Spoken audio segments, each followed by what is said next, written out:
سڵاو ئێوارەتان باش خۆشەویستان. ئەمڕۆ ساڵ یادی کۆچی هونەرمەندی بەناوبانگی کوردستان سەلام کۆییە. ئەوم بە دەرفەت زانی لەم پرۆگرامەدا مایکی دیمەن تایبەت بکەم بەوەی کە ئێمە کەلتورێکمان هەیە، هەمیشە یادی ئەو کەسانە دەکەینەوە کە ڕۆژێ لە ڕۆژان خزمەتیان بە وڵاتە کردووە، لە ناویشیاندا هونەرمەندان. ئەوە بە دەرفەت دەزانین لە هونەرمەندانی خۆشەویست بپرسین ئەمڕۆ چ قسەیەکتان هەیە و سەبارەت بە یاد و یادەوەریەکان، و ئایا ئەگەر هونەرمەندێک ئەوەندەی لە ژیاندا بوو خزمەتی ئەو وڵاتەی کرد لە دوایەوەی کە کۆچی دوایی دەکات بە تەنها یادکردنەوە بەسە؟ ئەم ئێوارەیە لەم بۆنە خەمناکە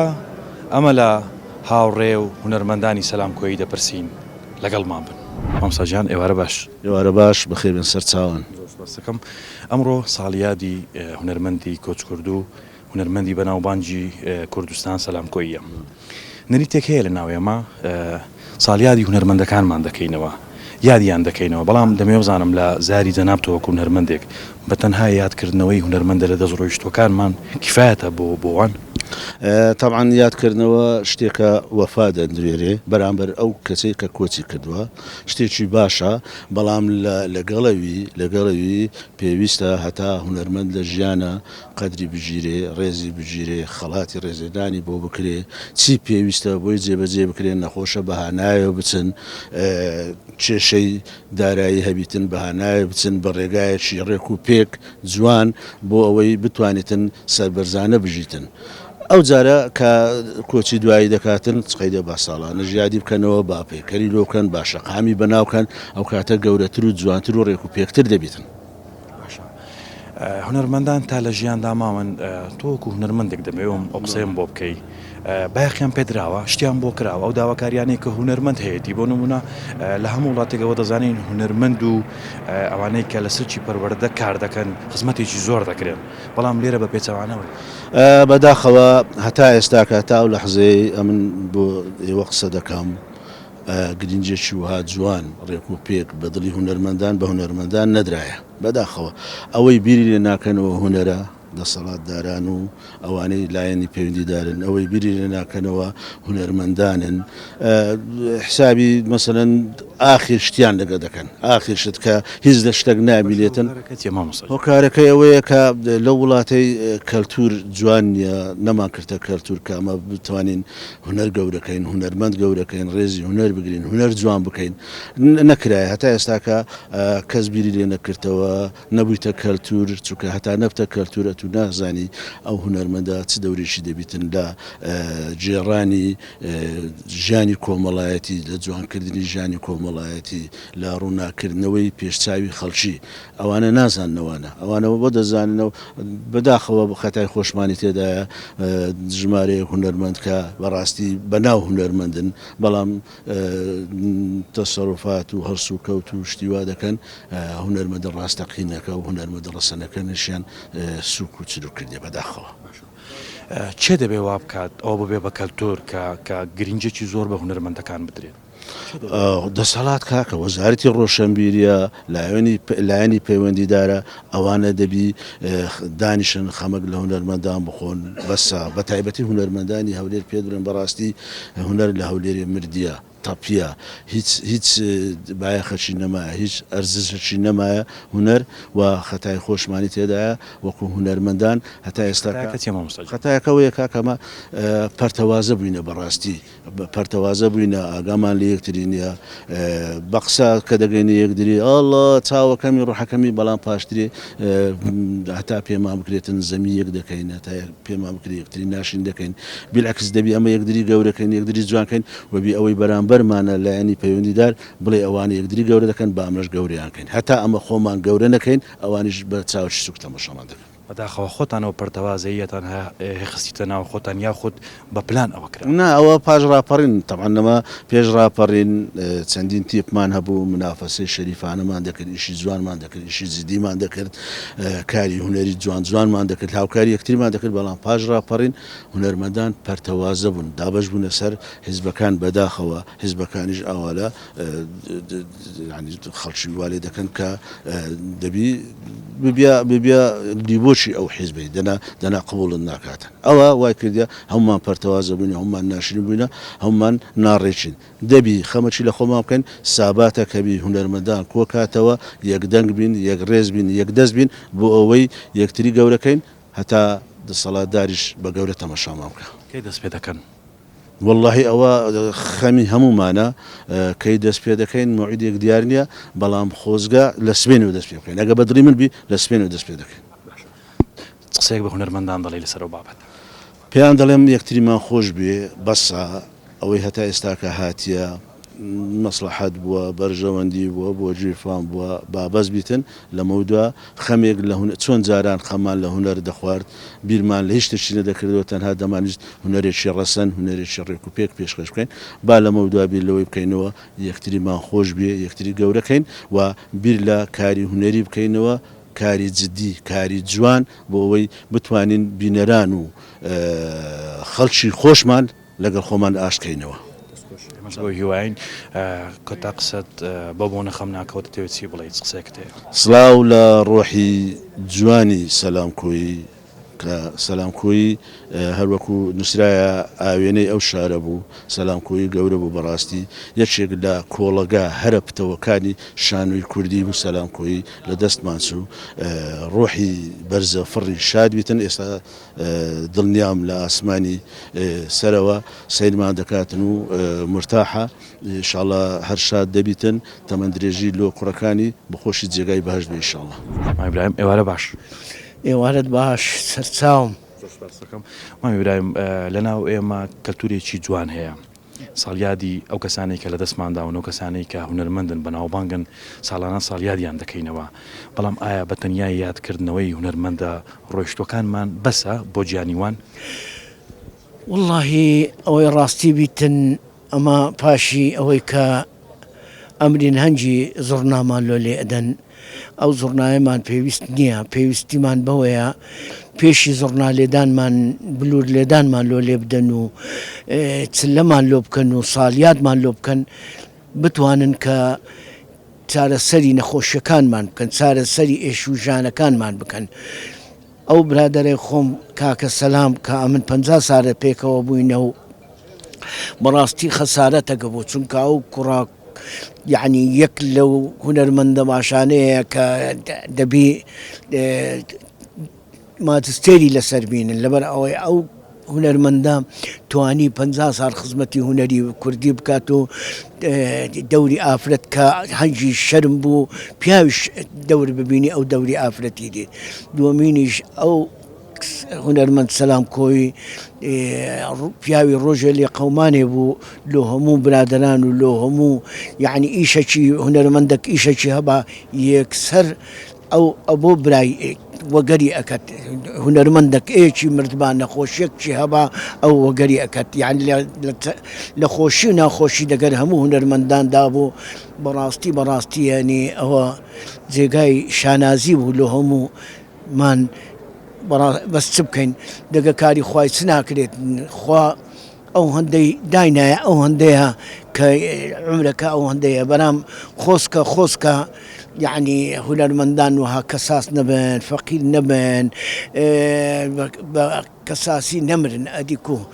مامی برایم چێوەی کردووە هونەرمەندانەوە بە کەساسی بمرن واللهی چێوەی کردیا خێر وەزارەتی ڕۆشنبیری وەزارەتی ڕۆشنبیری دومینیش نقابەی فەنانین هەیە على ئاساس سندیکای هونەرمەندان بەرام سندیکای هونەرمەندان چی کردیا لە چا خواردنەوەی زیاتر چی کردیانی چی هەتا ئێستا جێت لێ بووە چەندیکا هونەرمەندان هونەرمەندەکی بنێریتە خارجیان هونەرمەندەکی چارەسەری نەخۆشییان چارەسەری گیر و گرفتانی هونەرمەندەکان بکەن لۆیە ئێستا لەو منبەرەیەوە کە ئەمە یادی ساڵک کۆچی دوایی هونەرمەندی گەورە کارێزمای دراما و کارێزمای شانۆی کوردی ئەەکەینەوە داوا لە بەرپرسان و حکوومەتی ئەەکەین ئەوانەی ماینا بە کەساسی نەمرن و ئەمی سۆر سوپاسدانەکەم.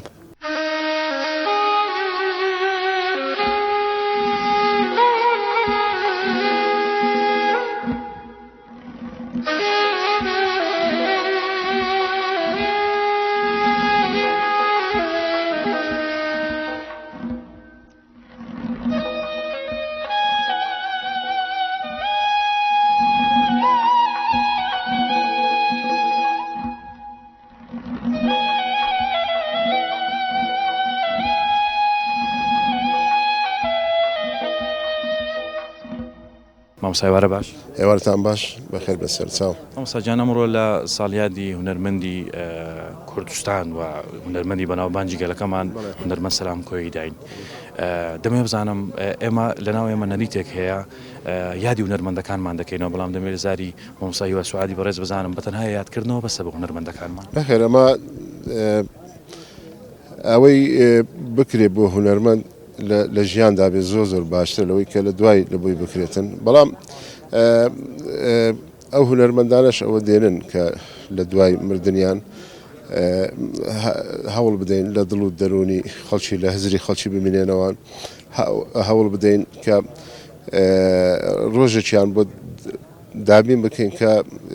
یادیان بکەینەوە چکە ئەوانە هەموو ژیانی خۆیان لە بۆ هونەری کوردی تەرخان کردە دەبا ئەمەش هەوڵ بدەین بە هەموو لایەک ڕۆژێک تەرخانکەین ساڵێک جارێک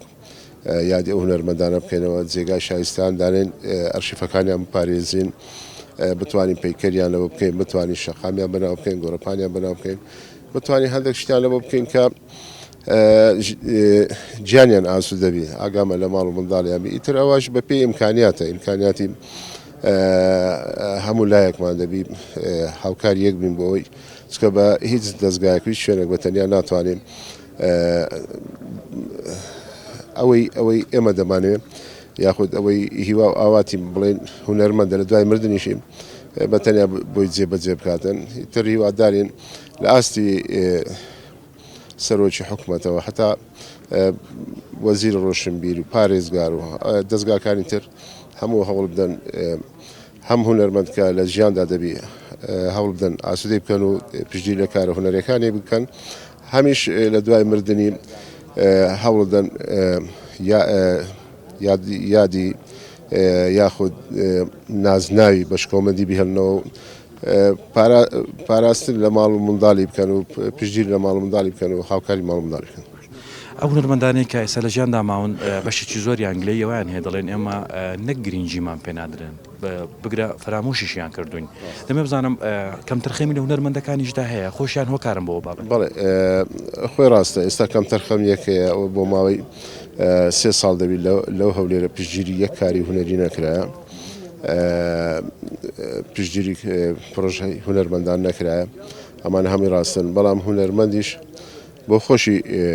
کەم و کوڕی هەیە بۆ خۆشی هەوڵی نەدایە بتوانێت وەسیلەیەکتر بدۆزێتەوە یعنی ئەوەندە پێش بە حکوومەت نەبەستین ئێمە هەوڵمان نەداوە کاری وا بکەین کە بڵێن سەرچاوێکی تری داراییمانەبی پاڵپشتیمان هەبیتن بۆ خۆمان قەناعەت بە کەرتی تایبەت بکەن قەناعەت بە دەوڵەمەندەکان بکەین پاڵپشتی هونەر و هونەرمەندان بکەن بەڵام ئەمەش لە شارێکی وەکو هەولێر یان لە وڵاتێکی وەکو کوردستان ئەمە تۆزێ زەحمەتە هەر دەبێ حکوومەت پشتگیری هونەرمەندان بکە هەر دەبێ حکوومەت پشتگیری پرۆژەکانیان بکە هەر دەبێ حکوومەت خەم لە هونەرمەندان بخە حتا دەگەینە ئاستەچیەوەهان بتوانین کەرتی تایبەت و هاوڵاتیش یاخود کەسی کوردیش تاچی کوردیش هەست بۆ بکاتن شانۆ یاخود هونەر بەشێکە لە ژیانی کە گەیشتە ئەو قەناعەتی ئەمە دەتوانین وەک وڵاتانی جیانی تر پشت بە هوەری خۆمان بەستین. جەنابەت کەسێکی دیاری لە ساحەکە ئەوان داوایەوە دەکەن کە سابەتێک دروست بکرێت و بەتایبەت هونەرمەندانی هەولێر لەژێر و سابەتەدا کۆ بکرێتەوە کێوە دەکرێت مامۆستای بەڕێز. ئێمە خەریکین یعنی هەتا ئێستا هەموو لایەک دەزانین هونەرمەندان هەمیشە پاڵپشتی حکوومەت بوون هەمیشە ویستیان ئەو دەستکەوتەی هەیتمان پاڵپشتی لێ بکەین ئەو حکومڕانێکی هەیتمان پاڵپشتی لێ بکەین بەڵام خەریکە ئەوەش ناخۆش دەبێت خەریکە پشت لە هونەرمەند دەکرێتن خەریکە پشت لە کاری هونەری دەکرێتن ئێمەش ئەوە خەریکە بەرەبەرە دەنجی ناڕزایی کۆ دەبێتەوە بەرز دەبێتەوە داوامان لێ دەکەوە کو سندیکا ئێمەش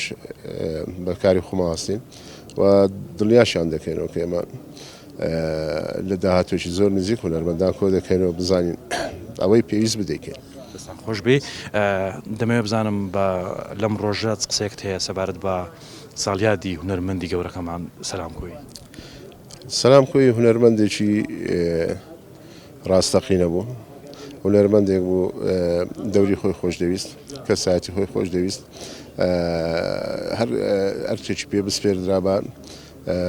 خزمەتی خۆی دەکرد من لەگەڵ من ئیشی کردووە ینی ڕۆژ بە ڕۆژ هەستم دەکرد شتی نوێ لە بۆ خۆی دەدۆسێتەوە لە بۆ کەسایەتی خۆی ئێتمان بە جلوبەرجی خۆیدا حەزی دەکرد وەکو هونەرمەندێک جیا بە دەربکرێتن ئەمەش یەکە لە خەسڵەتەکانی هونەرمەندی سەرکەوتو هونەرمەندێکی سەرکەوتو بوو یادی بە خێر و ڕۆحی شاد و ئارام سەرچاو ئوستاس ئێوارە باش ئێوارە باش زۆر سپاس لەناو ئێمەی کورد کەلتورێکی زۆر جوان هەیە یادی هونەرمەندەکانمان دەکەینەوە وەکو بۆ نمونەوەی ئەو ڕۆکە کە فلیمێکی دۆکۆمنتاری لەسەر هونەرمەندی بەناوبانجی کوردستان سەلام کۆی کراوە بەڵام دەمێ بزانم وەکو هونەرمەندێک ڕایجەناوت بزانم بە تەنها یادکردنەوە کفایەتە بۆ هونەرمەندەکانی ئێمە لە ڕاستیدا نەخێر هونەرمەند ملکی زەماوەرە هونەرمەند دەبی هونەرمەند بەخۆی حەساسە دەبی زۆر ئەرچی دەسەڵاتە بەڕاستی یعنی مەفروزە بژێوی ژیانی لە هەموو ڕۆکی بەڵام بەداخەوە ئەوەی لە لایمە دەبیندرێتن هونەرمەند هەتا کە مرد ئەوجە قیمەتی دەزاندرێتن مەفروزە یعنی لە سەرەتای ژیانی وەلەو نازانم یعنی لەوانەیە دەور ببیندرێتن هەندێک جار دەبینی لەگەڵ ڕێزم لە بۆ هەندێک نوخبەی مەتەرەن دەوری ئیمتیازەتیش هەیە لە هونەر بەڵام هونەری ڕاستەقینە هونەری ڕاست هونەرمەندی ڕەسەن یعنی بەڕاستی زەرورە یعنی حکوومەت دەسەڵات ژیانی تەمینکە بە هەموونەوەچی دەڵێن ئێمە زیندوکوژی مردوو پەرستین تا چەندە قسەیە ڕاستە هاوڕای لەگەڵ قسەیە وەڵاهی ڕەنگە وایە ئەوەشیان ڕاستە ئەوە شوەیە ئێستا لەناو هونەرمەندان پەرتەوازاییەک هەیە باشە ئەوان هەمیشە گلەی دەکەن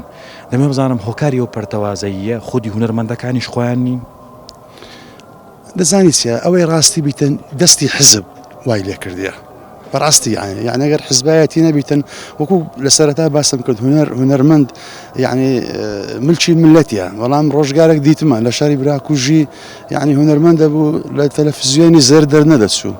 ئەوی دیکە لەسکەکەی لە کەسێک دەرنەدەچوو یعنی بەداخەوە یعنی دەستی حزب یعنی نەک بەس لە هونەر لە هەموو جومگەکانی ناوڵات حتى لە دەوایر مەتەرەن یعنی ئەوە تەسیری کردیە هونەرمەندی ناشیرین کردیە تەسیراتە ماوە هەتا ئێستاش ئەو ئاسەوارە و تەسیراتە هەیە تەمان نەرێ وەڵای ئێستا هەیە بە تەمەشا دەگاوە مەتەرەن گۆرانی بێژەکە ناوی نایە مەتەرەن یعنی لەوانەیە ڕەنگەکەی دیکە کەیفی پێنەیەتن هەزمی نەکاتن بەڵام مەفروز نییە وابیتن من دایمەن زۆر زار یعنی هونەرمەند میمە خۆی نەدۆڕێنیتن معتەدیل بیتن قەیدی ناکە ڕێی هەبیتن با حزبایەتی خۆی بکاتن بەڵام خۆی ناشیرن نەکاتن چی بکرێت تاوەکو و ئاسەوارە بنبڕ بکرێت یاخود کاڵ ببێتەوە وەڵی ئەو ئاسەوارە یعنی نازانم وڵی ئێستا هەز دەکەم یعنی خەڵک بێزار بۆ بەڕاستی یعنی ئەوە هەز دەکەم یعنی خەڵک تااقەتی وەی نەمایە زۆر زەحمەتیشە نازانم هەموو هونەرمەندەکان گلەیان هەیە زۆربیان گلەیان هەیە ئەمە هەموو باش دەزانین هەموو وڵاتێک هونەرمەندەکانی خۆی خۆش دەوێت تا لە ژیاندا ماوە ڕێزیان دەگرێت گرنجیان پێدەدات بەڵام ئەوانەی ئێمە نەگرنجیان پێنەدراوە بگرە فەرامۆشیش کراون چی بکەین تاوەکو ڕۆڵ بچێڕین ڕۆڵ ببینین لەوەی کە هونەرمەندەکانمان وەکو ئەو وڵاتانەی دنیا چیان لەوان کەمتر نییە گرنجێکی زۆرتریان پێ بدرێت. کاکە گیان وەکو پێتم گۆ ینی ئەوە دەکەویتە سەر ئەستۆی دەسەڵات هەتا ئێستا وەکو مسر ئەمە مەقبەڕی هونەرمەندانمان نییە یعنی لە کاتێکدا یعنی ئەوە وەکو یعنی وەکو ئەوەی باست کرد یعنی زۆر زەرورە مەسەلەن یعنی ئەوە دەمێتە سەر دەسەڵاتی یعنی ئیهتیمامات تا چەند بە هونەر و هونەرمەند بدرێتن. وساس ئەمڕۆ ساڵیادی کۆچی دوایی هونەرمەندی شارەکەمان هونەرمەندی کوردستان سەلام کۆیە دەمەوێت بەم یادە خەمناکەوە قسەیەکم بۆ بکەیت چی دەڵێ چی پێ دەڵێ؟ وڵی ئەمن زۆر نیگەرانم سەلام کۆی ئەمن هاوڕێم بوو لە ئامادەی بازرگانی پێکەوە قوتابی بووین زۆر ڕەفیقم بوو هەتا هونەرمەندەکی هەتا سەر ئێسقان بەتوانە ڕاستی هونەرمەندەکی سەرکەوتوو بەداخەوە زۆر زوو بە جێمانی هێشت نازانم یعنی میتر ئەوەیە ژیان قەدەرە قسمەتەکەی ئەوەندە بوو بەڵام ئەوکو هونەرمەند سەلام کۆیی ناوەکی گەورەی لە بۆ هەولێر و کۆیە و هەموو دنیا بەجێ هێشت سەلام کۆی ئیلە ئەبەد دەبینێ وەکو ناوەکی پرشنگدار سپاس دەکەم. ئوستاس ئێوارە باش ئێوارە باش بەخێربێ جانی من کەلتورێکی زۆر جوانە ناو ئێمەی کورد هەیە یادی هونەرمەندەکانمان دەکەینەوە بەڵام دەمەوێت لە زاری هونەرمەندی گەورە سەبا عەبدوڕەحمان بزانم بە تەنها یادکردنەوە بەسە بە هونەرمەندەکانمان بەئەکی دەزانی پێش هەموو کەسێکی هونەرمەند بە بەرهەم و کار و بەخششی خۆی ڕۆژانە لە ناو هەوادار و هونەردۆست و هونەرمەندانی یعنی هاوری و ڕەفیقانی خۆی یاد دەکاتەوە یعنی ئەو یادەی کە ئەمە دەیکەین کۆکردنەوەی ئەو هەموو یادەوەریانەیە کە خەڵک دەیکاتەوە یعنی سەلام کۆی لەو ئەکتەرانە بوو لەو هونەرمەندانە بوو کە لەبیر ناکرێ یعنی خەڵکەکە ئەوەندە بە یعنی شاگەشکە بووە بە ئیشەکانی ئیشە جوانەکانی لۆ خۆشی هونەرمەندێکی گەورە و بەڕاستی لە هەر بەرهەمەک لە هەر کارێک لە ناو ئیشەکدا باە ئیشە قورسەکان و ئەرکە قورسەکان ئەو دەیگرتە ئەستۆ ئەوەش طبعا نیشانەی لێهاتووی خۆی بوو شارەزایی خۆی بوو زۆر خزمەتی یعنی لایەنی ئەکتی دەکرد یعنی نواندن بە هەڕەمەچینەی دەکرد یعنی من لۆ خۆمەکو دەرهێنەرێکی لە هەرزەکاریەوە وەرم گرتیە هەتا مەڵاوایی بەردەوام کە ئیشەکەم کردبی پێشەم کەسێک بیرم لەوی کردەوە و بیرم نۆش کردەوە چ ڕۆڵەکی بدەمێ وەقەتیش ڕۆژێک لە ڕۆژان پێی نەگوتی بە ئەو ڕۆڵەی نابینم بە مانای وایە ئەوە ئەکتەرە یعنی دەتوانی کارکتەرەکەی خۆی هەموو ڕەهەندەکانی دیراست بکاتن زۆر بە جوانی و ئیشەکەی خۆی بکاتن و سەرکەوتوبی تێدا. ئوستاد هونەرمەندەکانمان بەشێکی ئەنگلەی ئەویان هەیە دەڵێن قسەیەکی باو هەیە دەگوترێ دەڵێن ئێمە زیندوکوژی مردوپەرستین تا چەند هاوڕای لەگەڵ قسە زۆر ڕاستە لە بۆ مێژووی یادکردنەوەی هونەرمەند بۆ لە کاتی خۆی لەسەر ڕەحمەتی سەعید ناکامی ئەو قسەیەم کرد کە بیرەوەریان لە بۆ کرد لە یانەکی ینی جێگای خواردنەوە شتیوە زۆر بە ینی ڕەزیلی زۆر بە ینی قسەم لەسەرەوەی کردکەوە ئینسانی گەورە هونەرمەندی گەورە مەفروض وایە زۆر بە گەورەیش یاد بکرێتەوە و ئەو بەهای ئەو هەی بووە ئەو بەخشەی ئەو هەی بووە بۆ بە شێوەیەک نیشان بدرێتە کرد دوای پێویست بۆی ناکاتەوە مەفروض وایە تەوسیقی بکەیەوە لە هەموو شتێک مهمترە لە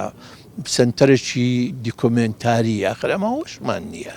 یعنی ئێستا بڕۆ لە هەموو هەولێری سنتەرێکی دیکۆمنتاری نییە لە بۆ ئەرشیفی هونەرمەندان لە بۆی پێناسەیەک بیتن بەردەوام جگە لەو خەڵکەی کە هەواداری خۆی بووینە خەڵکی کەش کە دێن ئەو شارەی پایتەختە یعنی شاری گشتیاریە بچن سەردانی ئەو شوێنی بکەن و ئەو هونەرمەندە پێناسە چێ بیتن دەوێت. هۆکارەکە چێە چ لایەنێکە هونەرمەندان خودی خۆیان شکەمتر خەمنی لەو بابەت نا هونەرمەندان بەڕاستی دەزانێت هەتا ئێستا ناتوانێت لۆ خۆیان ئیش لەسەر ئەوەی بکەن کەەوە ببنە یعنی خاوەنداریەتی ئیش خۆیان بکەن بەردەوام سیاست بەڕێوەیانی بردیە لەوە تێ ئەمن دەزانم من ئاگام لێیە لە دوای ساڵانی هەفتە هەتا ئێستا قەت هونەرمەند دام و دەستگایەکی نەبووە کە لۆخۆی دروستی کردبی لۆخۆی ڕێج خستبی و بەو پێی کە ئەو یعنی پێداویستەکانی چیە دابینی کردبی تا بتوانین لەوێن دەرێ خۆی پێناسە بکاتن خۆی بەردەوامدا ئێستاوە بۆنەیە یادەوەری سەلام کۆی دەکەن لە هەموو بۆنەکان بیر لەوەی دەکەنەوە کە چەند کەسانێک ئەوانەی کە دیارن و لاپەڕەیەکی ڕۆشن ویان هەیە دایانێن دایانخەنە یعنی دایانخەنە ناو شتەکان نەک ئەوەی لۆ خۆیان وەکو خۆیان ئیبراز بکرێن و خۆی ئەمە لەگەڵ تەمەندرێژی هەموو هونەرمەندانین بەڵام بۆ نمونە لە وڵاتی مەسەر گۆڕستانی هونەرمەندان هەیە لێرە ئەوەش نییە زارێ خۆ پێشەوەی بیر لە گۆڕستانی هونەرمەندان با بیر لە ژیانی خۆیانی هونەرمەندان کە ئێستا تێدان لە ژیاندا تێدان چ کرایە لە بۆیان ئەوەی هونەرمەند هەبوو ماڵێکی هەبوو لەو هەولێرە لە پایتەخت ئەویش هۆڵی گەل بوو بەداخەوە بە بیرکردنەوەیەکی بڕیارێکی زۆر نەفام زۆر نەزانانە ئەو هۆڵیان ڕووخاند و کردیانە سێ ساردینگە پایتەختیان بەبێ شان و بەجێشتی بەیەک ڕستا چیت هەیە لە ساڵیادی کۆچکردنی هونەرمەند سەلام کۆی لە ساڵیادی سەلام کۆیە من یعنی هەموو مێژووی هونەری شانۆ و دراما لە ساڵی هەفتاوە کە هاتیمە هەولێرە دەستم پێکردی هەتا وڕۆکە وەکو زنجیرەک یەکە بە یەکەی شتەکان گەورەی وانە بەخشی وانە داهێنانی وانە هەمووی دێتەوە بەرچاوم هیوادارم کەەوە لە بۆ ئەو ڕۆکەشمان هونەرمەندان بتوانن ئەو بەردەوامیان هەبیتن تەواصلیان هەبی لەگەر هونەرەکەیان و ئەو شکست و ئەو قەیران و ئەو یعنی واقعا خراپەی کە هەیە بتوانن چارەسەری بکەن لە ناوەندەکانی ئەکادمی لە کۆلیژی هونەرە جوانەکان و لە پەیمانگای هونەرە جوانەکان دەیانی دیکە لەو گەنجە تازانە دەبینن کە نواندنی گەورە دەکەن و ئەو نەهجەی سەلامکۆیش هەڵیگرتبوو لەوەی کە گرنگیدان بە گەنجان و هینانە پێشی گەنجان و دەرفەت ڕەخساندن لە بۆیان ئەوە پێمان دەڵێ کە لە ڕۆحی هەولێر و هەولێریەکان بابەتی هونەر بە هەموو ژانەرەکانیەوە زیندووە و بە زیندویش دەمینێتەوە. شارێک هونەرمەندی تێدا نەبێت تێیدا نەوەیەکی کوێر لەدایک دەبێت هونەرمەندان تەنها پێویستیان باوەیە کە تا لە ژیاندا ماون ڕێزیان لێ بگیرێت بێگومان ڕێزیشان لێگیراوە بەڵام لە هەموو وڵاتێک هونەرمەند مەزنە بە گەورەییەوە سەیری کارەکانی دەکرێت ئێمەش چیمان لە وڵاتانەکەمە کە هونەرمەندەکانی خۆیان خۆش دەوێت و دەیان بەنە ترۆپک ئێمە بە لەم ساڵیادا ئەوە بکەین بە دەرفەتێک و ئەوەی کە لە ژیاندا ماوە ڕێزی لێ بگیرێت و بارتەقایە هونەرە گەورەی کە پێشکەشیە وڵاتەی کردووە خزمەتی بکرێت باوڕستە باوە لەسەر خۆمان کاڵ بکەینەوە کە دەڵێن ئێمە زیندوو کوژی مردوو پەرستین بێگومانەوە بەشێکی هونەرمەندانە و قسەیە دەکەن هیوای تەمەندرێژی بۆ هونەرمەندانە دەخوازین کە ئێستا لە ژیاندا ماون و ئەوانەی کە مردوون ڕۆحیان شاد ئەمڕۆ پرۆگرامی ماچی دیمەن و کەناڵی دیمەن دۆکۆمنتاریەکی تایبەت بە سەلامکۆیی هونەرمەندی بەناوبانگی کوردستان کرد و لەم دۆکۆمنتاریە خۆشەویستی و وفای کەناڵی دیمەن بوو بەرامبەر بە هونەرمەند سەلامکۆیی کەناڵی دیمەن و ستافی پرۆگرامی ماچی دیمەن هەمیشە خۆیان بەخۆشحاڵ دەزانن کە لە خزمەتی هونەرمەندەکانیان دابن ئێمە هونەرمەندەکانی خۆمان خۆش دەوێت هیوادارم هەمیشە ڕێز لە کارەکانیان بگرین و پارتەقای ئەو کارانەی کە بۆ ئێمەیان کردووە پاداش وەربگرنەوە ئەمنە زۆری براهیمم تا پرۆگرامێکی تر هەر شاد و بەختەوەر بن مەڵەوە